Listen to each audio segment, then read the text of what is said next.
Welcome to this postgame media edition of Talking Hoosier Baseball. Today is Sunday, April 28th, 2024.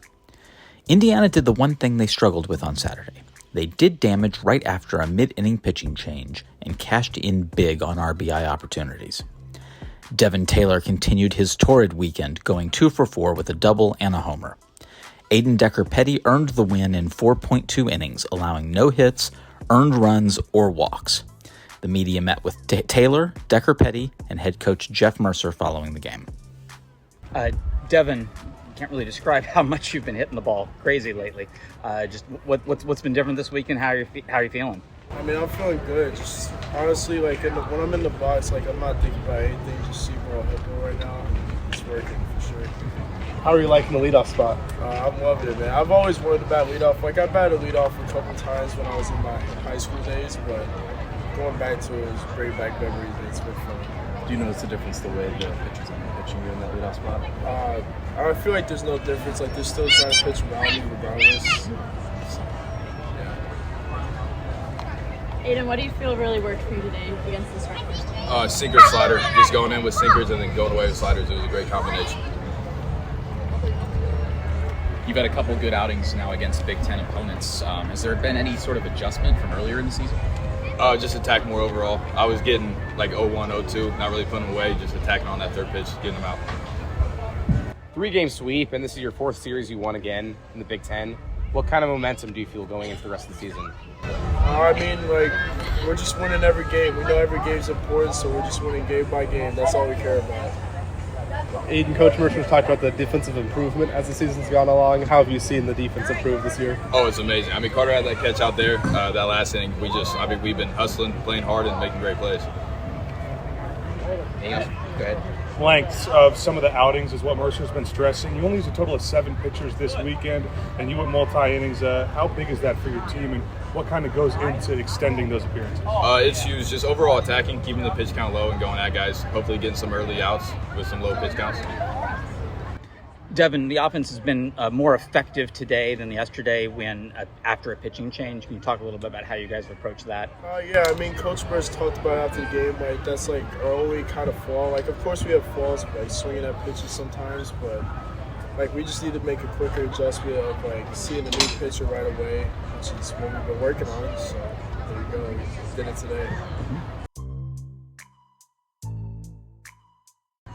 Yesterday, Coach, we talked about responding after a pitching change, and probably one of the biggest innings you've had all season happened after a pitching change. Yeah, it was you nailed it yesterday, and it was such a point of emphasis for us, and the guys really responded to it. They responded to the challenge of being able to make a quick adjustment to a guy. You know, whatever the profile may be, there's a different plan, and yesterday we didn't do a good job of adjusting to the plan in the moment. Sometimes when you get in those big innings or potential, you just assume it'll happen. You just assume the inning's going to happen. And you can't let your guard down. You work so hard.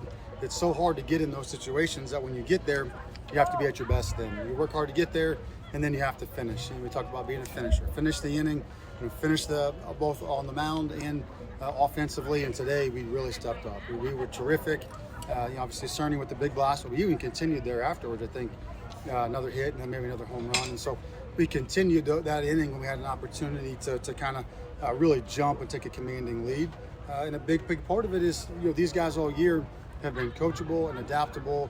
They've been open-minded to being able to be challenged, and then they respond to it. And they did that again today. So, yeah, that was the big difference from yesterday to today. And you nailed it, and they responded really well. Carter's been a big part of the offense. Moved him down in the lineup. What did he make? What adjustments did he make coming into this weekend? Well, Carter and I met kind of before the weekend going in, and we had talked about what adjustments he felt like he needed to make. And what made him a really good player, and really was player-led. He led the conversation. He said, "I'm just getting behind too early. I'm too selective early, and I'm in 2 strikes too quickly." And I said, "Okay, so how do we adjust to that?" And he said, "I need to go early if I get a pitch to hit." And I said, "I agree. When you're good, you're doing damage early in the count. If you're getting a pitch and then you walk, you walk. But the plan A can't be to walk, and plan B is to swing. We're going up there to hit, and if we can walk along the way, that's great." And part of that's coaching too, right? Where we talk so much about taking a free base and getting out of a guy's way and taking him by pitches. And so sometimes guys can become a little bit passive with it and trying to be coachable. but there's also the time where you have to go be aggressive. And he's such a talented guy, and made a big time adjustment and was able to be aggressive early. I think the first pitch he saw maybe was the home run early and got us going, and then was aggressive all day, hit several balls on the button. And when he does that, he's one of the best players in the league, and he's very dangerous. But he made a great adjustment, and he led the conversation, and he went out and performed. Did a great job. When you talk about Devin, you try to shy away from talking about natural talent and talk more about his hard work. Yeah. Is that the biggest thing you saw from why he broke out this weekend? Yeah, Devin gets pitched differently, and we've talked about that all year. And I always kind of talk to guys about the rotation. Typically, the guys will go fastball away. Once you adjust to that, they'll go to breaking ball. Once you adjust to that, they'll go to fastball in, and you have to be willing to take it and then make an adjustment when you get a pitch over the plate. And so you could kind of see Devin on that cycle, right, where he finally kind of adjusted to the fastball in pitch profile and was able to leave it and then get back out over the plate. And this weekend, he was out over the plate, out back in the middle of the field. You could see it coming at Ball State. He had really good at-bats back in the middle of the field. And then he broke out this weekend. So he's very, very smart, very intelligent. He is naturally gifted, right? I mean, he is a talented player, but he's capable in so many ways. You watch him checking the scouting report, he's checking who's in the bullpen, who's up next, what situation may come. All those things, he's always adding information to have in his back pocket. And then so he's prepared in those moments. But the big thing was his ability to leave the inside pitch alone, hunt back out over the plate, and when he got it, he didn't foul it off. A lot of times guys will kind of open up early, pull their front shoulder out because they're worried about the inside pitch, and it's like you gotta just leave it and hunt out over. And when you get a pitch, you gotta finish it. It's like I hate the good swing when you foul straight back. No, you have to in the at bat. All you did now was put yourself in a 1 strike or a 2 strike count. You missed a good pitch to hit, and we need to finish it. And that's what Devin did when he swung the bat. He ended the at bat right there, and it was typically with a hard hit ball and some damage. So yeah, he was amazing this weekend. Coach, you only had to use 7 pitchers on the mound this week, and how have you seen the pitching and the defense improve as the year's gone on? Well, we defensively, we did make some plays. We made some shaky plays, and then we made some just outstanding plays. Joey B at first base was. I told him during the game, not only have you improved to where you're making a routine play, you're now starting to make special plays, game-changing plays. So that really helps to shrink the game. And then Aydan Decker-Petty, the story of the week, right? He has been just absolutely tremendous. And so the ability for us to get length out of our pen, with the guys on Friday, Rise coming on Friday, we took our shot Friday, right? And we went for it once we got to Julian and Rise going Friday. We pretty much were making the statement that we're going to go for it. We're going to have to find a way to win this game because it's an opportunity for us to be short on the back end. Burr's outing yesterday was incredible. He's gotten so much better. And then obviously ADP was just the star of the day. I know the offense did a good job, but he was the star of the day. I mean, just best stuff. Every pitch was best stuff. 93, 96. Slider was outstanding. A couple of change-ups in there. And so just the ability to go with 7 guys and get some length out of your pen, it just changes the course, obviously, of the weekend and the season. So I could not be more thrilled with our pitching staff, their growth, Coach Glant, and his work with those guys, just an outstanding job. With that in mind, and also the offense breaking out, what's this team's kind of attitude and confidence like going forward? The last 3 Big Ten weekends are against 3 of the top 4 teams. Well, everything's in front of you, and we've talked about that for the last month. If we'll get back on our feet and play to our capabilities and just go compete, everything that we want to do is in front of us. You want to compete for a championship, you have an opportunity to do that. You want to compete to go to the postseason, you have a chance to do that. But we're just going to have to fight it out. And, I was talking to Mitch Hanson in Indiana State, one of the best coaches in the country, one of my great friends. And we were just talking about the season about a month ago now. And he said, the teams that struggle early oftentimes end up being your best teams because they go through the hard stuff and they come out the backside knowing they've been through it. And if you can overcome the adversity and absorb the punches and absorb the blows and get back on your feet, then you feel like you're 10 foot tall. And so now you have to go back and you have to lean back into the things that have given you success. We got to keep attacking with our best stuff. We've got to play good defense. Offensively, we have to have a small strike zone. And when we get a pitch, we got to do damage with it. So if we can keep leaning into that and have a little bit of resiliency, I should say that everything that we want to do is in front of us, and we put ourselves back in a position to do that. So just go fight it out. Make it a mud fight, make it a dog fight, and see what you can do. Do something crazy with it. this team kind of seeing the fruits of that difficult non-conference schedule right now? Oh, it does. You throw a team into the deep end, and sometimes they sink and sometimes they swim, but they have to learn to fight and handle adversity. We talk about it a ton.